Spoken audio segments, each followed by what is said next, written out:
Praise the Lord. सध्या आपण अब्रामाच्या जीवनावरची एक संदेश मालिका ऐकत आहोत, जिचं नाव आहे देवाचा मित्र होण्याचे आव्हान. आणि हे सर्व संदेश उत्पत्तीच्या म्हणजे शास्त्राच्या पहिल्या पुस्तकावर आधारित आहे. आणि आजचा आपला विषय आहे विश्वासारे मृत्यूला कसे तोंड देतात. How believers deal with death.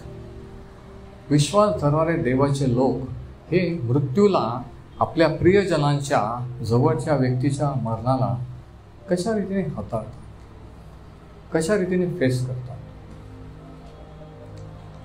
आणि आजचा शास्त्र भाग आहे उत्पत्तीचं पुस्तकाचा 23वा अध्याय. आता कोणीही व्यक्ती तो कोणत्याही जाती धर्माचा असला तरी मृत्यू हा प्रत्येकाच्या जीवनाशी निगडीत संबंधित आहे. प्रत्येकाला एक दिवशी याला सामोरं जायचं आहे. आपण जरी किती त्याच्याबद्दल बोलणं टाळलं, विचार करणं टाळलं, तरी मरण हे एक दिवशी आपल्या प्रत्येकाला येणार आहे. पण देवाचे लोक असल्यानंतर, देवाचे झाल्यानंतर आपण मृत्यूला कसं तोंड देऊ शकतो, कशा रीतीने आपण फेस करू शकतो. जर आपल्या प्रियजनांचं, आपल्या कुटुंबातील जवळच्यांचं जर निधन झालं तर त्याच्यातून आपण परत कसं सावरू शकतो, परत कसं देवाबरोबर पुढे चालू शकतो, हे आज आपण पाहणार आहोत अब्रामाच्या जीवनावर. आणि 23व्या अध्यायामध्ये उत्पत्तीच्या याच्यातून आपल्याला काही गोष्टी अब्रामापासून शिकायला मिळतात, ज्या प्रत्येक काळात आणि आजही आपल्यासाठी लागू आहेत. की देवाचे लोक विश्वासणारे मृत्यू कसा हाताळतात, ते काय करतात, काय करीत नाहीत, देव त्यांना कसं सहाय्य करतो आणि कसं पुढं नेतो, हे आपण आज अब्रामाच्या जीवनावरून पाहू. 23वा अध्यायाचं पहिलं वचन, उत्पत्ती 23 आणि वचन 1. सारा 127 वर्ष जगली, एवढेच तिचे आयुष्य होते. बघा, पवित्र शास्त्रामध्ये फक्त एकाच स्त्रीचं आयुष्य दिलेलं आहे, किती वर्ष जगली, आणि ती एकूण एक स्त्री म्हणजे सारा, आणि ती 127 वर्ष जगली सांगितलं. 127 years. विचार करा.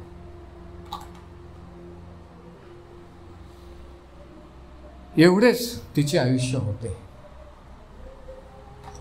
एवढेच आपण म्हणतो एवढेच म्हणजे काय, 127 काय थोडं झालं का? पण देवाच्या दृष्टीने ते थोडं आहे, अल्प आहे. तो च शब्द आहे का तुमच्या शास्त्रात? नाही ना. एवढेच तिचे आयुष्य होते. आपण काय म्हणू आज, एवढं तिचं आयुष्य होतं.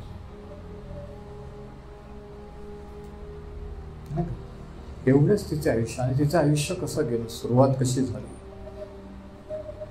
आणि इथपर्यंत आलेली आयुष्यात शेवटास आलेली आहे. वचन 2. सारा ही कनान देशातील किर्यात अर्बा म्हणजेच हेब्रोन येथे मृत्यू पावली. 127 वर्षानंतर अब्रामाची पत्नी सारा ही मरण पावली. कोणत्या ठिकाणी? हेब्रोन येथे. आता नीट लक्ष द्यायचं, इकडं तिकडं पाहायचं नाही, तुमच्या शास्त्रात फक्त पाहायचं. कुठं मरण पावली? किर्यात अर्बा म्हणजे हेब्रोन या ठिकाणी. आणि हेब्रोन हे वतनाचा देशाचा जो भाग, जो वतनाचा देश देवाने अब्रामाला सांगितलं मी देईन, त्या भागातला एक भाग होता हेब्रोन, आणि आजही आहे. आणि त्या हेब्रोनच्या परिसरातील किर्यात अर्बा या गावी तिचं मरण झालं. आणि अब्राम तिच्यासाठी शोक व विलाप करण्यास तेथे आला.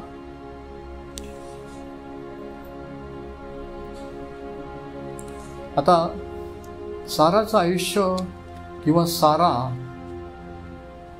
ही आज नव्या कराच्या विश्वासणाऱ्यांना, तुम्हाला मला का महत्वाचे आहे?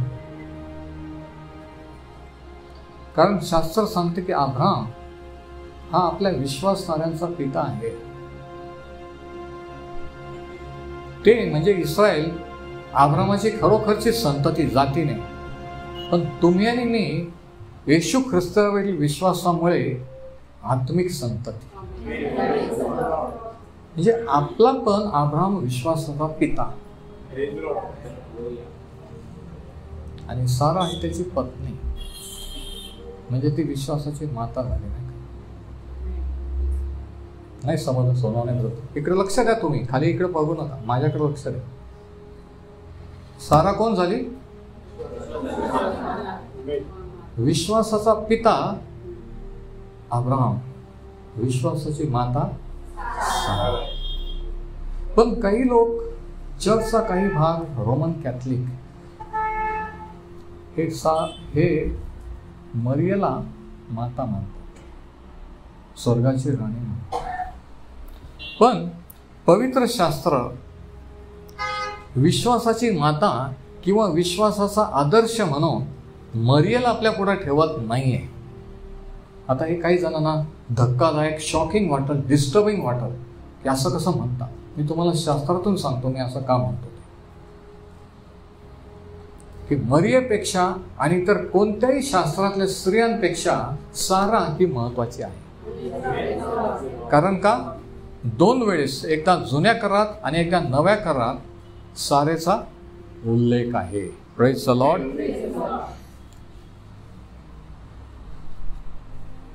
यशायाचं पुस्तक याचा 51वा अध्याय, आयझाया 51, यशया 51 या ठिकाणी सारे विषय काय लिहिले आपण जरा पाहूया. आयझाया 53, 1 and 2. बघा, परमेश्वर त्याच्या वचनामध्ये सारेला किती महत्व देतो. यशया 52 वचन 1 आणि 2. हे सियोने जागी हो. सियोन कोणाला म्हटलेलं आहे? देवाचे इस्रायल लोकांना. जरा वर बघा, सियोन कोणाला म्हटलेलं आहे? देवाच्या निवडलेल्या लोकांना. म्हणून ज्या ज्या वेळेस परमेश्वर म्हणतो हे सियोन आहे, म्हणजे तुम्ही जर निवडलेले आहात तर तुम्ही लगेच लक्ष द्यायचं काय है ना. म्हणून सांगतो की नीट लक्ष द्या. आजचा संदेश महत्वाचा प्रगतीकरण. जेव्हा खाली पाहायचं तेव्हा वर पाहायचं नाही, जेव्हा वर पाहायचं असं तेव्हा खाली शोधून बसायचं नाही. हे सियोने जागी हो, आपल्या बलाने युक्त हो. देवाची इच्छा आहे का सियोन किंवा देवाचे लोक सामर्थ्याने भरलेले असावेत का पावरलेस मिळमिळीत असावेत? वारा वाईल तिकडं नाही. परमेश्वर म्हणतो की हे सियोने आपल्या बलाने युक्त हो. हे यरूशलेमे पवित्र नगरी, आपली सुंदर वस्त्रे परिधान कर. आणि ते सुंदर वस्त्रे देवाच्या लोकांचे आपले कोणते आहे? प्रभू येशूच्या द्वारे मिळालेली धार्मिकता किंवा नीतिमत्व. ते नीतिमत्व आपण परिधान केलेलं आहे. देव पिता जेव्हा आपल्याकडे असं पाहतो तेव्हा तो काय पाहतो? येशू ख्रिस्ताच्या नीतिमत्वाने झाकलेले, त्याच्या पवित्रते परिधान केलेले है ना. आणि आपण जेव्हा स्वतःकडे पाहतो तेव्हा काय पाहतो? कसं पाहतो? तुम्हाला माहित आहे, समजतं ना मी काय बोलतो ते. म्हणून देव जसं पाहतो तसंच तो स्वतःकडे पाहायला शिकाय. तो म्हणतो सुंदर वस्त्रे परिधान कर, कारण यापुढे बेसुंद किंवा अशुद्ध असा तुझ्या ठाई प्रवेश करणार नाही. जो देवाचा नाही, देवाकडे वळलेला नाही, तो तुझ्या पुढे तुझ्यामध्ये येणार नाही. अंगाचे धूळ झाड, हे यरूशलेमे उठून बैस. हे सियोनाच्या बंदिवान कन्ये, आपल्या गळ्याची बंधने तोडून टाक. बघा, सॉरी, यशया 51, यशया 51 आहे 1 आणि 2. तुम्ही जे धार्मिकतेस अनुसरणारे, परमेश्वरास शरण जाणारे. किती जण शरण गेलेले? काही जण अजून शरण जाण्याची गरज आहे. फक्त चर्चमध्ये नाही, दाखवण्यासाठी नाही, मनापासून परमेश्वराला शरण जाणारे ते माझे ऐका, ज्या खडकातून तुम्हाला खोदून काढले त्याकडे व खाणीच्या ज्या खळग्यातून तुम्हाला खणून काढले त्याकडे लक्ष द्या. तुम्ही कसे होता, कोणत्या अवस्थेत, कोणत्या परिस्थितीत होता पूर्वीचे दिवस विसरायचे नाही का? नाही तर पूर्वीचे दिवस विसरतात, माणसाला गर्व येतो, तो नाही आला पाहिजे. परमेश्वर म्हणतो पूर्वीच्या दिवस, तुमची सुरुवात कुठून झाली, कशी झाली हे आठवण करा, लक्ष द्या. आणि वचन 2, अब्राम तुमचा पिता व सारा तुमची जननी. जननी म्हणजे काय? सारा आपली माता आहे का? किती जणांची माता आहे? काही जणांना माहित पण नाही मी काय बोलतो, उगीच हात जोडतो. जर तुम्ही येशू ख्रिस्ताचे झाला असाल तुम्हाला कळतं मी काय बोलतो. जर तुम्ही येशू ख्रिस्ताचे आहात तर अब्राम तुमचा आत्मिक पिता आहे आणि सारा तुमची आत्मिक माता आहे. आणि इथं शास्त्र सांगते की अब्राम तुमचा पिता व सारा तुमची जननी यांच्याकडे लक्ष द्या. तो एकटा होता तेव्हा त्याला मी बोलवले व त्याला आशीर्वाद देऊन त्या एकाचे पुष्कळ केले. कोणाचा उल्लेख आहे? सारेचा. आता नव्या करार, कोणी म्हणेल हा जुना करार, पण आपण नव्या करार होता. नवा करारामध्ये सारेला काय महत्व दिलेलं आहे? पहिले पेत्राचा 3रा अध्याय, 1 Peter chapter 3. पेत्राचे पहिले पत्र याचा 3रा अध्याय आणि 3ऱ्या वचनापासून, ॲक्च्युली पहिल्या वचनापासून आपण वाचू. ज्यांच्या नवऱ्यांचं पतींचं तारण झालेलं नाही, जे अजून देवाकडे आलेलं नाही, त्यांनी इकडे लक्ष द्या. स्त्रियांनो तुम्ही तशाच आपापल्या नवऱ्याच्या अधीन असा. म्हणजे काय, देवाकडे नाही वळले तरी अधीन राहायचं, तरी पण आम्ही ऐकायचं काय? तुम्ही आपापल्या नवऱ्याच्या अधीन असा, यासाठी की कोणी वचनाला अमान्य असले, कोणी वचन मानित नसले तरी तुमच्या भिडस्तपणाचे पवित्र वर्तन पाहून वचना वाचून आपल्या स्त्रियांच्या वर्तनाने ते मिळवून घेण्यात यावे. त्यांना कसं जिंकता येईल? तुमच्या वागण्याने, बोलण्याने. घरी घरी किटकिट केल्याने नाही.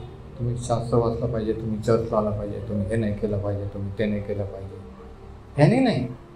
तुमच्या भिडस्तपणाचे पवित्र वर्तन पाहून. ते वचन वाचणार नाही, कदाचित चर्चला येणार नाही, पण तुमच्याकडे पाहतील की तुमच्यात काय बदल झालेला आहे. ही जर म्हणते मी देवाची झाले, तर ही अगोदर कशी होती ना आता काय फरक झालेला आहे? बोलण्यात काय फरक झालाय का? विचारात फरक झालाय का? वागण्यात फरक झालाय का? तुमचे भिडस्तपणाचे पवित्र वर्तन पाहून वचना वाचून आपल्या स्त्रियांच्या वर्तनाने ते मिळवून घेण्यात यावे.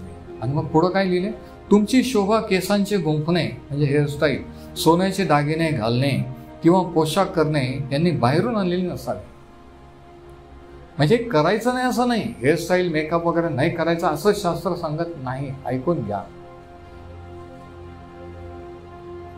शास्त्राचा स्वतःच्या इच्छेप्रमाणे अर्थ लावायचा नसतो. तो अर्थ ओरिजिनल काय ते समजून मग लोकांना शिकवायचा असतो.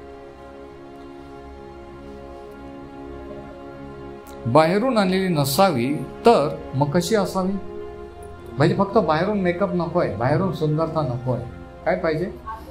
तर तो सौम्य व शांत आत्मा देवाच्या दृष्टीने बहुमूल्य आहे, त्याने म्हणजे अंतःकरणातील गुप्त मनुष्यपणाने जी अविनाशी शोभा ती असावी. बाहेरून तर सुंदर दिसावं, पण आतून सुद्धा सुंदर पाहिजे. आणि तुम्हाला माहिती आहे का आतून का सुंदर पाहिजे? कारण जर मनात द्वेष असला, जळफळाट असला, राग असला, तर लगेच चेहऱ्यावर दिसते की ही बाई चिडून चर्चमध्ये येऊन बसली, काहीतरी झालेलं आहे. त्यांच्या बोलण्याच्या टोनवरून, त्यांच्या बोलण्याच्या स्टाईलवरून लगेच समजतं की भयंकर राग आहे किंवा भयंकर मनस्ताप झालेला आहे. म्हणजे काय आहे की बाहेरून तर मेकअप आहे, सुंदर दिसणे, पण आतमध्ये काय ते सुद्धा बाहेर दिसतंय. म्हणून बाहेरून आणि आतून दोन्ही बाबतीत आपण सुंदर पाहिजे. पण बऱ्याच वेळेस दुर्दैवाने बाहेरील गोष्टीला महत्त्व देतात नाही का. घडी घडी पार्लरमध्ये जाऊन, घडी घडी मेकअप करून, घडी घडी चर्चमध्ये आरसा काढून हरकत नाही. देवाने दिलेलं आहे सौंदर्य, पण आतलं पण सौंदर्य पाहिजे. आणि कारण ते देवाच्या दृष्टीने या ठिकाणी सांगितलं की ते देवाच्या दृष्टीने बहुमूल्य आहे. म्हणून लग्नाची मुलींची चॉईस करताना जेम्स फक्त बाहेरचं सौंदर्य नाही, आतलं पण पाहायचं असतं. बाहेरचं सौंदर्य जसं जसं वय होतं तसं निघून जाईल, ते बदलत जाईल. पण आतलं जर सौंदर्य असलं तर ते कायमचं टिकेल. बाहेरच्या सौंदर्यावर जाऊ नका. चेंज होत जातं, बाहेरून आपण चेंज होत जातो. 35 वर्षापूर्वी ती कशी दिसत होती, मी कसा दिसत होतो तुम्हाला माहित नाही, कारण तुम्ही पाहिलंच नाही. पण आज जसे आम्ही दिसतो तसं दिसत नव्हतो. पण काय झालं, चेंज झालं. मग बाहेरचं सौंदर्यावर जर पाहून प्रेम केलं असेल तर सौंदर्य कमी झालं तर काय होईल, प्रेम आपोआप कमी होईल, इंटरेस्ट आपोआप कमी होईल. म्हणून शास्त्र सांगतं, काही जणांना समजतंय मी काय बोलतो, काही तरुण मुलींना हे गंमत वाटते, पण एक दिवशी समजेल की बाहेरचं सौंदर्य, म्हणून शास्त्र सांगते की सौंदर्य बोलवणारं आहे, चेंजिंग आहे. मग चेंज झालं की सोडून द्यायचं, दुसरं लग्न करायचं, ते सोडून द्यायचं, तिसरं लग्न. म्हणून असे सूटपत्र 2-3 लग्न जे रिपीट होतात हे का होतात माहिती का, ते आतला सौंदर्य पाहत नाही. आपण जर देवाचे आहोत तर आपल्याला माहीत पाहिजे, त्यांच्यापेक्षा जास्त आपल्याला माहीत पाहिजे. मग वचन 5, ह्याप्रमाणे, कशाप्रमाणे, ह्याप्रमाणे, नुसतं बाहेरच्या सौंदर्याला नाही तर आतल्या पण. ह्याप्रमाणे पूर्वी देवावर आशा ठेवणाऱ्या पवित्र स्त्रियांनीही आपल्या नवऱ्याच्या अधीन राहून आपणाला शोभिले. मी तुम्हाला सांगितलं की सारा इतकी सुंदर होती 65व्या वर्षी की अभिमलेख राजा आणि त्या देशात गरार येथे गेल्यानंतर त्या राजाच्या लोकांनी पाहिलं, राजाला जाऊन सांगितलं. आणि काय, 89 वर्षाचे असताना, आणि त्यांनी जाऊन सांगितलं, राजाने बोलून घेतलं. म्हणजे 89व्या वर्षी सारा किती सुंदर असेल नाही. सारा या शब्दाचा अर्थ काय माहिती का, प्रिन्सेस किंवा राजकन्या.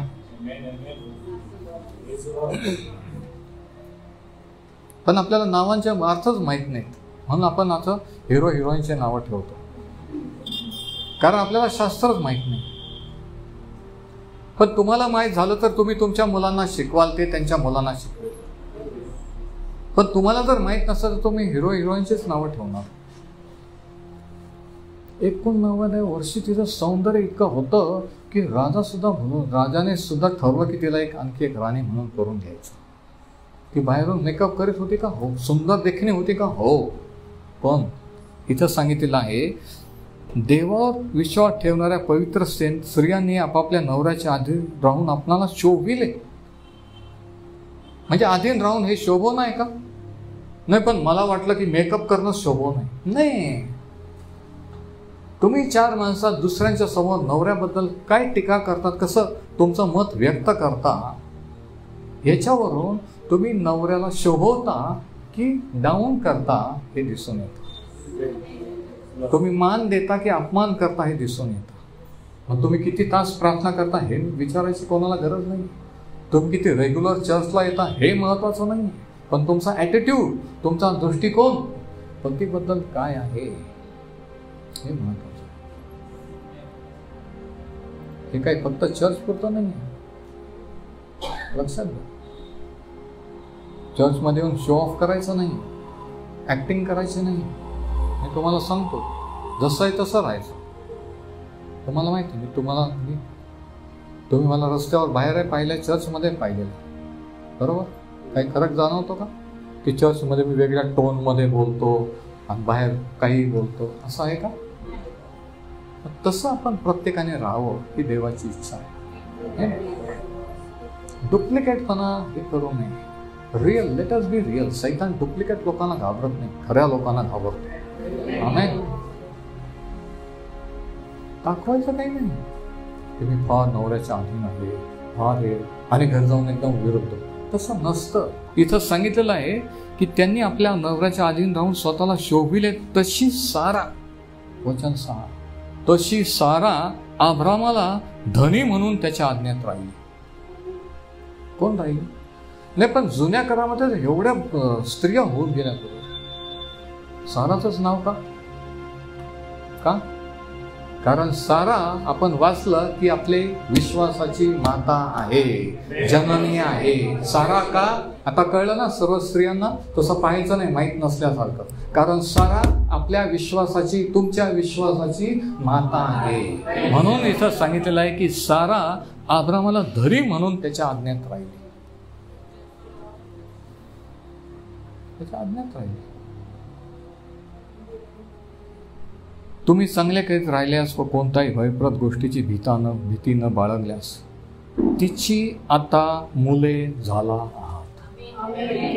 कोणाची मुले? पेत्र म्हणतो मंडळीला, तुम्हाला मला, की तुम्ही आणि मी आता कोणाची मुले झालो आहोत? सारा आपली माता आहे का? Praise the Lord. मग मुली आईसारख्या नको का? आपण म्हणतो ना, अरे ती तिच्या आईसारखीच आहे. नाही तर आपण काय म्हणतो, ही वेगळीच आहे, तिची आई वेगळी, तो वेगळाच आहे, त्याचा बाप वेगळा, तो पोरगा असा कसा. पण जर मुलगा किंवा मुलगी असेल तर तिचे गुण तिच्यामध्ये असतील. तुम्ही जर देवाचे येशू ख्रिस्ताचे असाल तर आपोआप तुमच्यामध्ये अधीनता, लीनता, नम्रता राहील. तुम्ही जर नवऱ्याच्या अधीन, तुम्ही जर ख्रिस्ताच्या अधीन राहिल्या तर तुम्ही नवऱ्याच्या अधीन राहा. तुम्ही जर ख्रिस्ताच्या अधीन राहिल्या तर तुम्ही माझ्या सेवकाच्या अधीन राहा. तुम्ही जर तिकडं बंडखोरी केली तर इथं पण माझ्या विरुद्ध बंडखोरी केली की बरोबर असं का म्हटलं? काय संबंध? ही बंडखोरी दाखवते की तुम्ही ख्रिस्ताच्या अधीन नाही, नवऱ्याच्या तर सोडा. कारण ख्रिस्ताच्या अधीन राहिले की आपोआप नवऱ्याच्या अधीन राहाल, या वचनाच्या अधीन राहाल. आणि वचन सांगतं की तुमच्यावर जे प्रभूमध्ये नेमले त्यांच्या अधीन राहा, तुम्ही आपोआप आमच्या अधीन राहाल. असं असतं. किती क्लिअर कट, किती सोपं आहे ना. कोणी म्हणू शकतं की आम्हाला माहित नाही किंवा आम्हाला समजतच नाही. इथं विषय समजण्याचा नाही, इथं विषय काय आहे? स्वीकारण्याचा आहे, आवडण्याचा आहे. आपण आवडते वचन पाठ करतो, पोरांना शिकवतो, पण बायकांनी हे वचन पाठ केले पाहिजे. मी असं नाही म्हणजे त्यांच्या पोरी तशा होती, ते त्यांच्या मुलं आणि मुली तशा होती, पुढची पिढी सुधारेल. तर दोन्ही जुन्या आणि नवा करामध्ये महत्व कोणाला दिले? सारेला. आणि अशा प्रकारचं तिचं जीवन होतं की ती नवऱ्याच्या अधीन राहिली. जेव्हा नवऱ्याला अब्रामाला देवाने दर्शन दिलं की आपला देश, आणि कधी दर्शन दिलं माहिती आहे का? रिटायर्ड लाईफमध्ये. सर्व काही सेट असताना, इस्टेट प्रॉपर्टी असताना, वयाच्या 75व्या वर्षी, कितव्या वर्षी, की तू आपलं घरदार, आपले लोक सोडून मी दाखवेल त्या देशाला. ह्या वयात लोक सेटल होण्याच्या मागे असतात नाही का? आणि इथं सेटल झालेल्या माणसाला देव म्हणतो की मी दाखवीन त्या देशाचं. किती मोठं विश्वासाचं पाऊल. म्हणजे काही सर्व सोडायचं, निघायचं. आणि ह्या वयात हो, पण अब्राम निघाला. अब्रामाने आज्ञापालन केले. आणि आपण कधीच वाचत नाही की साराने कटकट केली, कुठं चालले आणि हे असं आहे का, तसं असतं का. एकही शब्द ती बोलले नाही. जे जे परमेश्वरने अब्रामाला सांगितलं, सारा तिचं ऐकत गेली. शास्त्र सांगतं की सारा अब्रामाच्या अधीन राहिली. आणि तुम्ही तिचे मुले आहात, तुम्ही तिच्या मुली आहात. जर आहात तर ते दिसून येतं. मला दाखवायची गरज नाही, मी तुम्हाला सांगतो, दाखवायची गरज नाही. साराचं जीवन 127 वर्षाचं, पण कसं होतं? कुरकुर कधी केलं नाही. कधीच आपण वाचत. हां, एकदा चुकीचा सल्ला दिला जेव्हा मूलबाळ होत नव्हतं, कारण 25 वर्ष होऊन गेलेले होते देवाने वचन देऊन. 25 वर्ष विश्वास धरून वाट पाहिली होती. लोकांचं बोलणं ऐकलं होतं, बायकांचं बोलणं ऐकलं होतं की असा कसा देव आणि एवढा देवदेव करून काय फायदा, महिला लेकरं का होत नाही. हे ऐकल्यामुळे मानवी स्वभावामुळे तिने सांगितलं की दासीचे लग्न करा, त्यांना झालेले मुलं आपण समोर. तिला दोष लावू नका. तुमचं स्वतःचं जीवन बघा की तुम्ही किती चुका केलेल्या करत आहात. आपण लगेच दुसऱ्यावर झडप घालायला तयार आहोत. ब्रदर असे बोलले, तो मनोज असा बोलला. अरे पण स्वतःचं काय? शास्त्र सांगतं की स्वतःचे दोष कोणाला दिसतात, स्वतःचे दिसत नाही. दाखवले तरी आवडत नाही असं म्हणू नका म्हणतात.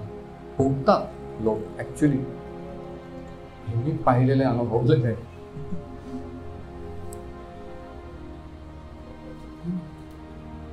देवाचं वचन दोष दाखवणे सुधारक याच्यासाठी पण आहे. नुसतंच उत्तेजन नाही, नुसतं आम्हाला नाही, सुधारक आहे रॉबिन. दोष दाखवणे आहे.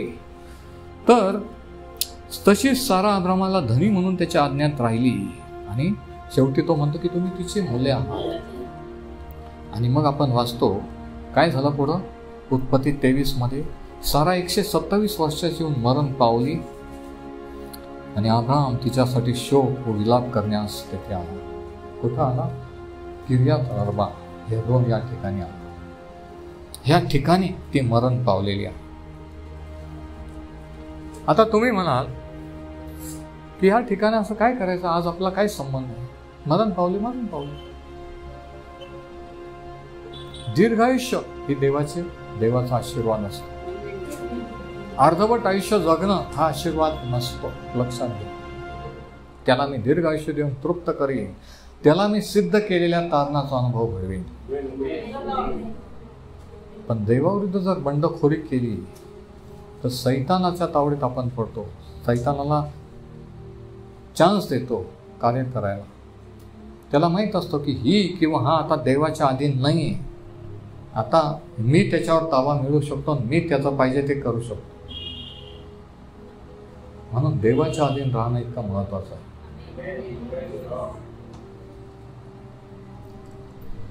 त्या ठिकाणी ते आलेले आहेत. आणि काय झालं? अब्राम आपल्या मयताजवळ उठून हेथींना म्हणाला, त्या ठिकाणचे लोक, त्या जातीचे, मी तुमच्यामध्ये उपरी व परदेशी आहे. माझ्या मालकीचे कब्रस्तान तुमच्यामध्ये असावे म्हणून मला जागा द्या, म्हणजे मी आपल्या मयतास दृष्टीआड करीन. मयत झालेली साराची 127व्या वर्षी. आणि अब्राम पण तिच्यापेक्षा 2 वर्ष वयाने मोठा आहे आणि तो पण त्या ठिकाणी आहे. आणि आता फ्युनरलचा प्रश्न. आणि त्या ठिकाणी जे आहेत हेब्रोन, किर्यात अर्बा, ह्या ठिकाणी ते आलेले आहेत.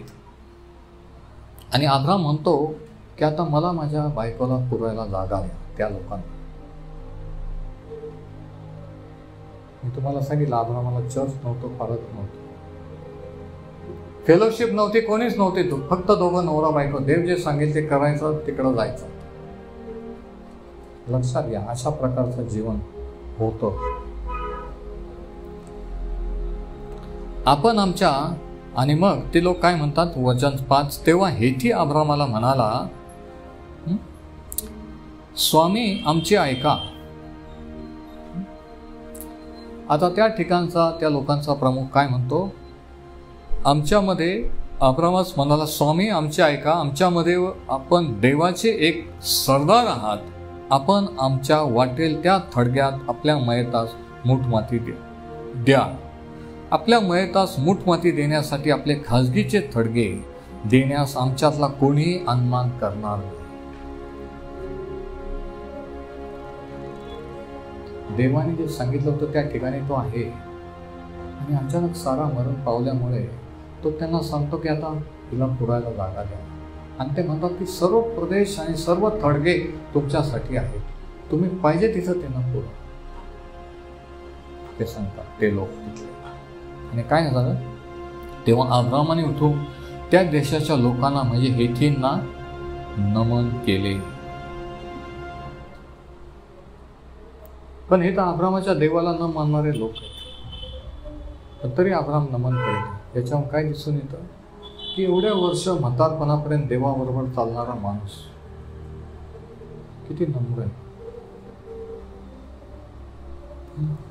म्हातारे माणसं नम्र असतात असं नाहीये, मी पाहिलेलं. पण देवाचे म्हातारे माणसं वयोवृद्ध लोक या ठिकाणी तो त्या लोकांना नमन करतोय, त्यांचे आभार मानतोय. तो त्यांना म्हणाला, मी आपल्या मयतास दृष्टीआड करावे अशी तुमची इच्छा असल्यास माझे म्हणणे ऐका. आता तो त्याचं म्हणणं, आता त्यांनी ऑफर केलेली आहे की तुम्हाला फ्रीमध्ये पाहिजे तिथं तुम्ही तिला पुरा. तो म्हणतो, माझे म्हणणे ऐका, एफ्रोन बिन सोहर याच्यापाशी रदबदली करा, वाटाघाटी करा की त्याच्या शेताच्या सीमेच्या आत असलेली एक मकपेला नावाची गुहा आहे, ती त्याने तुमच्यामध्ये माझ्या मालकीचे कब्रस्तान व्हावे म्हणून पुरी किंमत घेऊन मला द्यावी. काय झालेलं माहिती आहे का? अब्राम त्यांना सांगतो की मला सगळी जागा नको आहे, पण एक ठिकाण जे आहे मकपेला नावाची जी गुहा ती फक्त मला पाहिजे. त्या ठिकाणी मी माझ्या पत्नीला पुरेल. एक विशिष्ट ठिकाण त्या भागातलं, त्या प्रदेशातलं अब्राम त्यांना मागत आहे. आता नीट लक्ष द्या हे का आणि हे शास्त्रात का लिहिलंय. हरवून जाऊ नका. किती जण जागे आहे प्रयत्न. तो काय म्हणतो, एफ्रोन बिन सोहर याच्यापाशी सांगा की त्याच्या शेताच्या सीमेच्या आत असलेली मकपेला नावाची गुहा, वचन 9, ती मला पाहिजे आणि तिच्यासाठी पुरी किंमत मी द्यायला तयार आहे. ते म्हणतात फुकट घ्या. तो म्हणतो की मला फुकट नको आहे, जी काही किंमत असेल ती मी भरायला तयार आहे, पण मला तीच जागा द्या, तीच गुहा द्या. असं अब्राम त्या लोकांना सांगतो.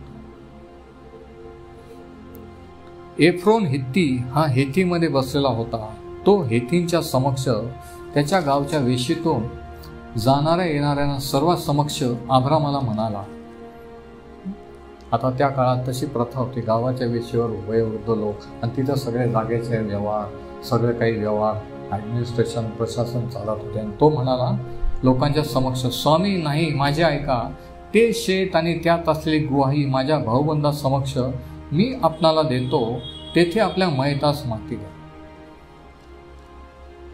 तो म्हणतो ती पण मी तुम्हाला फ्री देतो, पुरी किंमत पण द्यायची गरज नाही. बघा, तेव्हा अब्रामाने त्या देशाच्या लोकांना नमन केले. परत एकदा अब्राम किती लीन मनुष्य होता. तो देवाचा मित्र म्हणून दुसऱ्यांपेक्षा स्वतःला श्रेष्ठ समजत नव्हता. त्याची नम्रता, लीनता दिसून येते. त्याने परत नमन केले आणि त्या देशाच्या लोकांसमक्ष तो एफ्रामाला म्हणाला, माझे एवढे अवश्य ऐक, मी शेताचा पैसा देतो, तो माझ्याकडून घे, म्हणजे मी आपल्या मयतास तेथे मूठमाती देईल. तो म्हणतो नाही, मी त्याची किंमत देतो, जे काही असेल ते मला सांग, मी त्याची किंमत देतो, पण ती गुहा, ते ठिकाण मला दे.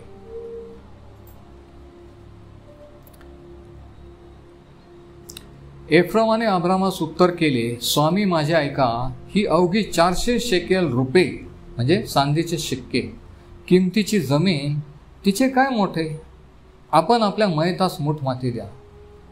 आता ही जी डील चालली ना, त्याच्यामध्ये हा माणूस थोडासा चॅप्टर आहे. जी जागा होती त्या किमतीपेक्षा तो त्याच्यामध्ये तो स्वतःचा स्वार्थ फायदा पण साधून घेतो. तो बोलता बोलता म्हणतो ती फक्त 400 चांदीचे शिक्के, पण त्याच्यात काय एवढं मोठं, ती पण तुम्ही घ्या. पण बोलता बोलता सांगतो किती आहे, 400 चांदीचे शिक्के, म्हणजे जी ॲक्च्युअल प्राईस त्याच्यापेक्षा जास्त आहे का? असं होतं का? हो. माहितीच्या वेळेस पण काही लोक आपला फायदा पाहतात, लोकांना अडचणीत आणतात, आर्थिक अडचणीत आणतात. किती वेळेस असं होतं की अंत्यविधी, माहितीच्या वेळेस ज्यांचा अंत्यविधी त्यांच्याकडे पैसा नसतो, त्यांच्याकडं खर्चाला हे नसतं आणि तो प्रॉब्लेम होतो. आणि या ठिकाणी हा माणूस व सांगतो सगळ्यांच्या 4 लोकांमध्ये की मी तुम्हाला फुकट द्यायला तयार आहे, आणि मग किंमत विचारलं सांगतो की फक्त 400 शेकेल, त्याच्यात काय. आणि काय होतं, अब्रामाने एफ्रोमाचे म्हणणे कबूल करून हेतींच्या देखात सांगितला होता तेवढा पैका म्हणजे चलनी 400 शेकेल रुपये त्याला तोलून दिले.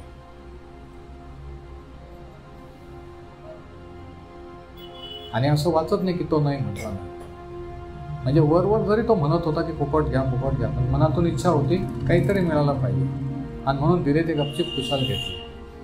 किती वेळेस असं होतं, लोक खोटं खोटं नको नको म्हणतात, पण पाहिजे असतं आणि ते घेतात. मग मी असं म्हणतो कशाला खोटं खोटं दाखवायचं. माझं म्हणणं हे रिअल ते रिअल राहायचं. हां, घरीभर लोकांना वाटेल हे विचित्र आहे, खडूस आहे, यांना राग आलेला आहे, पण नंतर कळलं की रिअल स्वभाव खरा कसा आहे. हे आपल्याला फसवत नाही, दुसऱ्यांचं आपल्याशी बोलतात एक दाखवता येते का आहे ते कसं नाही, हे तर कळलं. ही तर आपली साक्ष होईल, आणि हे माझं ध्येय असतं.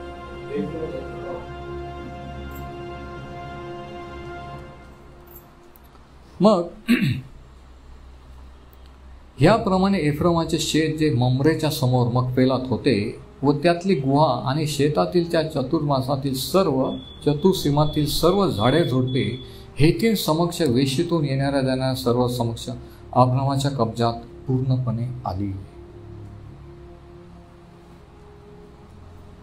आता 4थ्या वचनात अब्रामाने आता अशा प्रकारे ही डील झाली आणि साराला त्या ठिकाणी पुरण्यात आलं. वचन 19, नंतर अब्रामाने आपली बायको सारा हिला कनान देशातले ममरे म्हणजेच हेब्रोन याच्या समोर मकपेलाच्या शेतातील गुहेत पुरविले. शेवटी ती गुहा, ती जागा घेतली आणि तिचं साराला त्याच्या बायकोला पुरलं. आणि ते शेत गुहेसहित वंश परंपरा कब्रस्थान व्हावे म्हणून हेतींकडून अब्रामास प्राप्त झाले. म्हणजे ती प्रॉपर्टी, ते शेत आणि ती जागा, ती कबर. आज जर तुम्ही यूट्यूबवर चेक केलं केव्ह ऑफ मकपेला, तुम्हाला दिसेल की आज अब्रामाची कबर कशी दिसते. विजिटर लोक जगभर जाऊन पाहतात. मोबाईलवर खेळत बसण्यापेक्षा अशा गोष्टी यूट्यूबवर पाहायच्या. सांगे केव्ह ऑफ मकपेला आहे का, हेब्रोन आहे का, टाईप करून लगेच तुम्हाला दिसत त्याच्यावर. म्हणजे शास्त्रात जे लिहिले ते आज प्रत्यक्षात ते ठिकाणं कसे आहे काय आहे ते.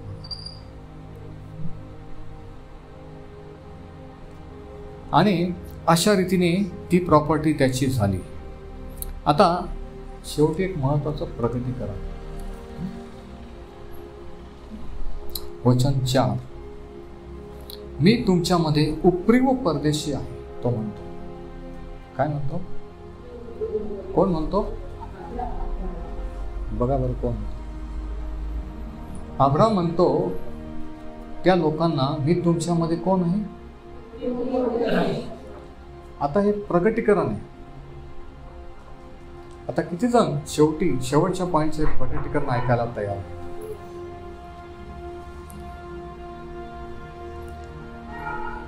अब्राम त्या लोकांना कबूल करतो की मी, कारण देव त्याला चालवत होता, सांगितलं मी तुला दाखवीन त्या देशात जाईन, त्या ठिकाणी तो आला होता, पण तिथं दुसरे लोक राहत होते. आणि तो त्यांना म्हणतो की मी उपरी आहे, तुम्ही इथले ओरिजिनल आहे, मी उपरी व परदेशी असा आहे. का तो म्हणतो? तो वचनाच्या देशात पोहोचलाय मनीषाबाई, शास्त्रात बघा 4थं वचन. पण तरी तो म्हणतो की मी तुमच्यामध्ये उपरी व परदेशी आहे, माझ्या मालकीचे कब्रस्थान तुमच्यामध्ये असावे म्हणून मला जागा द्या. अरे पण ज्या जागेत तो आलेला आहे ती जागा देवाने कबूल केलेली आहे, त्या जागेत तो आलेला आहे, पण तरी तो म्हणतो त्या जागेमध्ये मी उपरी आहे. का? तुम्हाला माहिती का? कारण त्याला माहित होतं की आपला खरं घर, खरं वतनाचं ठिकाण या पृथ्वीवर नाही तर स्वर्गात आहे. जरी देवाने तो प्रदेश, तरी त्याला माहित होतं की सर्व नाशिक मला दिलेले, तरी तिथल्या लोकांना, मालकांना तो म्हणतो की ही जागा मला विकायला. फुकट देतात तरी तो म्हणतो नाही नाही मी किंमत देतो. का? कारण त्याला ह्या पृथ्वीचं अट्रॅक्शन, आकर्षण नव्हतं. त्याचं लक्ष, त्याचं ध्येय तिथं होतं. Praise the Lord. त्याला माहीत होतं की आपण उपरी व प्रवासी आहोत. आणखी एक प्रकटीकरण जे नंतर मोशेच्या द्वारे परमेश्वराने सांगितलं, लेवियाचं पुस्तक याचा 25वा अध्याय, लेविय 25 आणि वचन 23. इथे काय लिहिलेलं आहे? जमीन विकवायची असल्यास, जमिनीचे नियम सांगताना, जमीन विकवायची असतात ती कायमची विकून टाकू नका, कारण जमीन माझी आहे व तुम्ही माझ्या आश्रयास परदेशी व उपरी असे राहणार. परमेश्वर त्याच्या लोकांना म्हणतो की जागेचे व्यवहार करणार, खरेदी विक्री करणार, तेव्हा काय, ती जमीन, ती प्रॉपर्टी, ही पृथ्वी, हे जग माझं आहे ध्यानात ठेवा. तुम्ही काही वर्ष ह्या जगात आहात, पण ही जमीन ही माझी आहे. तुम्ही उपरी व प्रवासी आहात. तो काय म्हणतो की तुम्ही माझ्या आश्रयास परदेशी व उपरी असे राहणार. आणि हे आम्हाला माहीत होतं, आणि हे आज तुम्हाला मला माहीत पाहिजे. आपण किती प्रॉपर्टी केली तर एक दिवशी ती जगातच राहणार नाही. कोणी वर घेऊन जाणार आहे का? परमेश्वराचं जमीन माझी हे घेणार. अब्रामाला माहीत होतं की जमीन जरी फाराला तिथं पुरलं तरी ती देवाची आहे. मी उपरी आहे, मी या जगातून प्रवासी म्हणून चाललेलो आहे. माझ्यासाठी नेमलेलं ठिकाण दुसरीकडे आहे. हा दृष्टिकोन जीवनाकडे पाहण्याचा, इस्टेट प्रॉपर्टीकडे पाहण्याचा, धन संपत्तीकडे पाहण्याचा जेव्हा माणसाचा बदलतो ना, तेव्हा माणूस खरा बिलीवर होतो. आज प्रॉब्लेम हा आहे की बरेच ख्रिश्चन बिलीवर्स, विश्वासाऱ्यांचं मन धनात लागले, इस्टेट प्रॉपर्ट्यात लागले, कोर्ट केसेसमध्ये बिझी आहे. पण अब्राहाला माहित होतं की जमीन परमेश्वराची आहे आणि तो उपरी आहे. हे मोशेला पण माहित होतं. हे या ठिकाणी आपण वाचलं लेवियामध्ये. हे दावीद राजाला पण माहित होतं. पहिला इतिहास 29,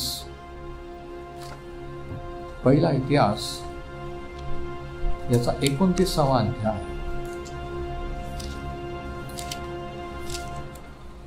वचन 14 आणि 15. First chronicles 29, 14 and 15. काय लिहिलंय? आम्हाला या प्रकारे स्वेच्छेने अर्पण करता यावी असा मी कोण व माझे लोक तरी कोण? दावीद राजा प्रार्थना करताना म्हणतो, सर्व काही तुझ्यापासून प्राप्त होते, तुझ्याच हातून प्राप्त झालेले आम्ही तुला देत आहोत. कोण म्हणतो? दावीद राजा झाल्यावर म्हणतोय प्रार्थना करताना परमेश्वराला की जे काही मला मिळालं हे तुझं आहे, तुझ्याकडूनच मला मिळालेलं आहे. आज तुम्ही अशी प्रार्थना करू शकता का, म्हणू शकता का की प्रभू जे माझ्याजवळ आहे ते तुझ्याकडून मिळालेलं आहे, सगळं तुझं आहे? नाही, आपल्याला माझं माझं म्हणायला आवडतं. आपल्याला वाटतं मी कमावलेलं आहे, मी रात्रंदिवस मेहनत केली.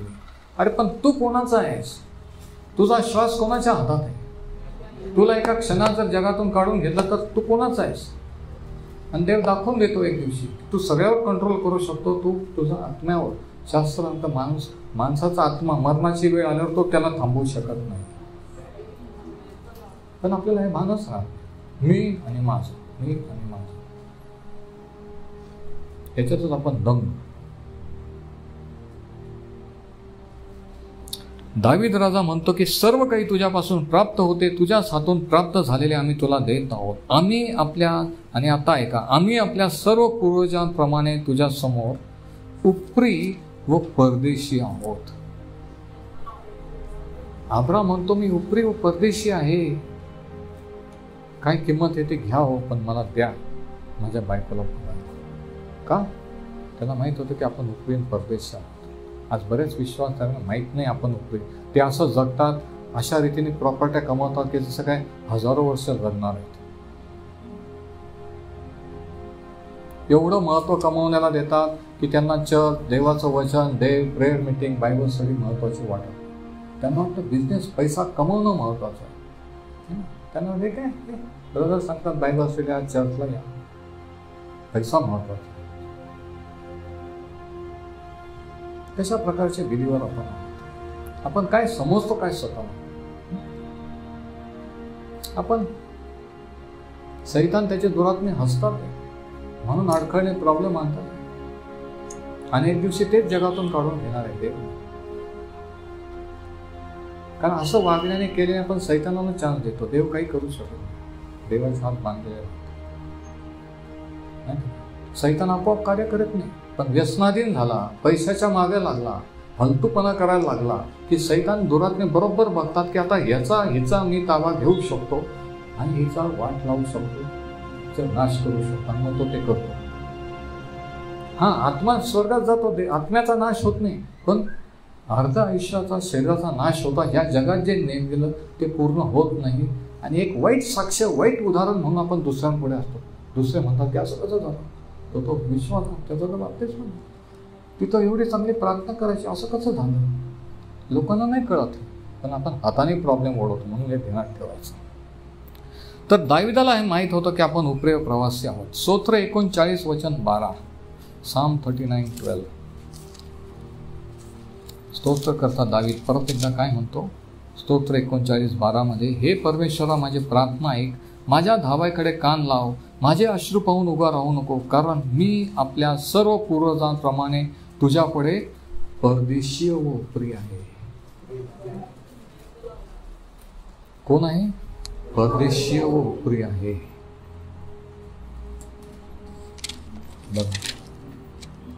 त्या ठिकाणी, त्या प्रॉपर्टी देवाने नेमलेल्या वतनाच्या देशात असो नाही, त्या वतना देशातला तो भाग अब्राम कुशाल विकत घेतोय, कारण त्याला माहिती आहे की मी प्रवासी उपरी आहे. आता तेच ठिकाण अब्रामाने का निवडलं माहिती आहे का? आपण वाचू उत्पत्ती 13:18. प्रत्येक गोष्ट जी शास्त्रात लिहिली ती उगीच लिहिलेली नाहीये, वचनाचं प्रगटीकरण. हे काय गोष्टी आपण स्टोऱ्या म्हणून वाचतो, आपण गोष्टी म्हणून वाचतो, आपण म्हणतो काय करायचंय, असू द्या ना, कोणत्या ठिकाणी पुरलं, काय केलं, त्याचं काय घेणं आहे. उत्पत्ती 13:18 बघा काय लिहिलंय. उत्पत्ती 13:18 मध्ये आपण वाचतो, मग अब्राम मुक्काम करीत करीत हेब्रोनाजवळ ममरेच्या एलोन राईत येऊन राहिला. आणि पुढं काय लिहिलं, तेथे त्याने परमेश्वराची वेदी बांधली. एकेकाळी अब्राम त्याच्या विश्वासाच्या प्रवासामध्ये त्या ठिकाणी जाऊन राहिला होता काही काळ, आणि त्या ठिकाणी वेदी बांधली होती. आणि वेदी कशासाठी होती? त्या काळी चर्च नव्हते, चर्च बिल्डिंग नव्हतं. अब्राम तो अर्पणं इतर लोकांप्रमाणे ते पशु पक्ष्यांची अर्पणं करणारे होते, आणि परमेश्वराकडे वळल्यानंतर तो देवाच्या अर्पणासाठी त्यांनी वेदी बांधली. देवाची भक्ती म्हणजे ते ठिकाण देवाच्या भक्तीचं ठिकाण होतं. त्या ठिकाणी त्यांनी भक्ती केली की ज्या ठिकाणी आपण भक्ती करतो त्याच ठिकाणी आपण अर्पण केलं पाहिजे. म्हणून त्याने सांगितलं की मला त्या ठिकाणातली मकपेला नावाची ती गुहा पाहिजे. Praise the Lord. म्हणून ते ठिकाण त्याने घेतलं. तर याच्यावरून आपण काय शिकू शकतो? 2 महत्वाचे धडे. पहिला धडा हा, देवाच्या माणसांना विश्वास आल्यानं देखील आपल्या प्रियजनाच्या मृत्यूला तोंड द्यावं लागतं. आता अब्राम देवाचा मित्र आहे, तो विश्वासाचा पिता आहे, पण त्याला दुःख सहन करावं लागतं. आपण वाचत नाही की ह्या सारा मरण पावली त्यावेळी देवाने त्याला दर्शन दिलं का देव त्याच्याशी काही बोलला? वाचतो का? काही वेळेस असं येईल की तुमचं दुःख तुम्हाला सहन करावं लागेल. देव सांत्वन स्पेशल रीतीने करणार नाही. आपल्याला आपल्या विश्वासाने ते सांत्वन करावं लागेल, विश्वासाने पाऊल उचलावं लागेल. किती विशेष आहे की इतर वेळ देव त्याच्याशी बोलला, पण जेव्हा सारा वारले तेव्हा अब्राम देव बोलला नाही. म्हणजे काय देवाने त्याला सोडला असं होत नाही रवी. म्हणजे काय की देवाच्या लोकांच्या विश्वासाच्या जीवनात किती वर्ष देवाबरोबर चाललेले असो, दुःख हा ख्रिस्ती जीवनाचा एक भाग आहे. ते एक दिवशी फेस करावं लागणारच आहे. किती वाटो, किती टाळाटाळ करा, किती टीव्ही लावून बसा, किती दुर्लक्ष करा, एक दिवशी आपल्या जोडीदाराला आपल्याला सोडून जावं लागेल किंवा ते आपल्याला सोडून जाणार आहेत. हे ठरलेलं आहे. हे नेहमी लक्षात घ्यायचं. हे ठरलेलं आहे की दोघंही आपण शेवटपर्यंत राहणार नाही, एक कोणीतरी निघून जाणार. पण निघून गेल्यानंतर काय?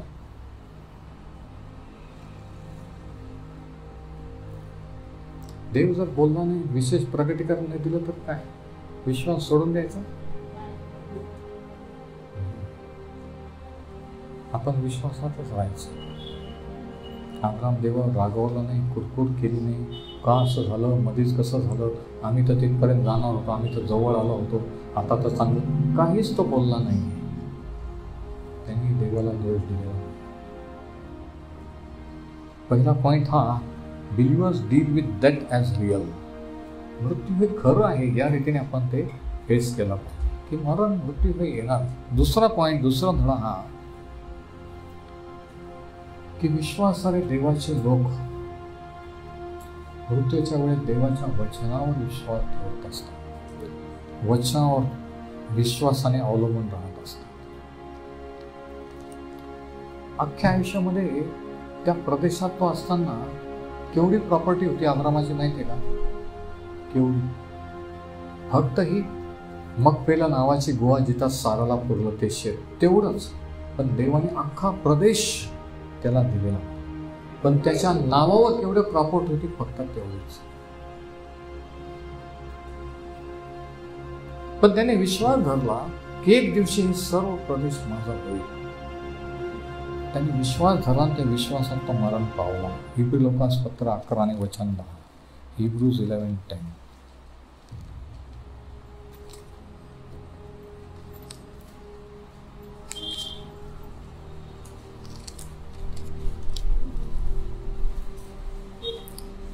कारण ज्याला पाये आहेत, ज्याचा मोजणारा व बांधणारा देव आहे, अशा नगराची तो वाट पाहत होता. हिब्री 11:9 आपण वाचूया. हिब्रूज 11:9. विश्वासाने तो वचनाच्या देशात परदेशात राहावे त्याप्रमाणे जाऊन राहिला. इकडे बघा, विश्वासाच्या देशात ते त्याचं स्वतःचं असून तो कसा राहिला? उपरी किंवा परदेशी म्हणून. त्याला हाऊस सुटली नाही, त्याला वाटलं नाही की लवकरात लवकर किती माझ्या नावावर करून घेऊ मारायच्या आधी. तो उपरी म्हणून राहिला. ऐकून घ्या, हा महत्वाचा पॉइंट आहे. विश्वासाने तो वचनाच्या देशात परदेशात राहावे त्याप्रमाणे जाऊन राहिला. त्या वचनाचे सोबती वारिस इसाक व याकोब यांच्याबरोबर डेऱ्यात त्याची वस्ती होती. विचार करा, एखादा करोडपती माणूस कुशाल टेम्पररी भाड्याच्या घरात राहतो. तशातला प्रकार आहे की अख्खा प्रदेश देवाने दिला असून तो कुशाल डेऱ्यात तंबू ठोकून राहतो. का? देवाने दिलं ठीक आहे, पण मला हे नाही, मला देवाचं जे आहे नेमलेलं त्या ठिकाणी जायचं. हे थोडे दिवस काही वर्ष पृथ्वीवर असताना आहे, पण कायमचं ते आहे. त्याचं लक्ष, त्याचा फोकस तिकडं होता. हे काही वर्षापुरतं आहे, हे मी एक दिवशी सोडून जाणार आहे. म्हणून तो परदेशी म्हणून राहिला. कारण ज्याला पाये आहेत, वचन 10, ज्याचा योजनावर बांधणारा देव आहे, अशा नगराची तो वाट पाहत होता. आणि वचन 16, पण ते अधिक चांगल्या देशाची म्हणजे स्वर्गीय देशाची उत्कंठा धरितात. यामुळे देवाला त्यांची लाज वाटत नाही, त्यांचा देव म्हणायला लाज वाटत नाही. त्याने त्यांच्यासाठी नगर तयार केले. म्हणून देव म्हणतो की मी अब्रामाचा देव आहे. देवाला लाज वाटली नाही. आज तुमच्याबद्दल देवाला लाज वाटते का? मी कसबेंचा देव, मी सोनवण्यांचा देव, मी बोर्ड्यांचा देव म्हणायला लाज वाटते का? जरा विचार केला पाहिजे आपण. देवाला माझी लाज वाटते का, की देवाने की माझ्याद्वारे देवाचा गौरव होत आहे? देवाला माझ्याबद्दल अभिमान आहे का माझ्याबद्दल लाज आहे? काय आहे? शास्त्र सांगतं म्हणून देवाला त्यांच्याबद्दल त्याचा देव म्हणायची लाज वाटत नाही. कारण विश्वासाने, म्हणून अब्रामाने जरी शोक केला तरी तो शोक कायमचा केला नाही. त्याला माहित होतं की साराची त्याची एक दिवशी भेट होईल. त्याने व्यवहार केले, कपार घेतली, तिला पूर्ण विधी केला आणि पुढे त्याची वाटचाल देवाबरोबर सुरू केली. आणि पुढे काय झालं ते आपण पुढच्या संदेशात पाहू. परमेश्वर आपणास आशीर्वादित करू.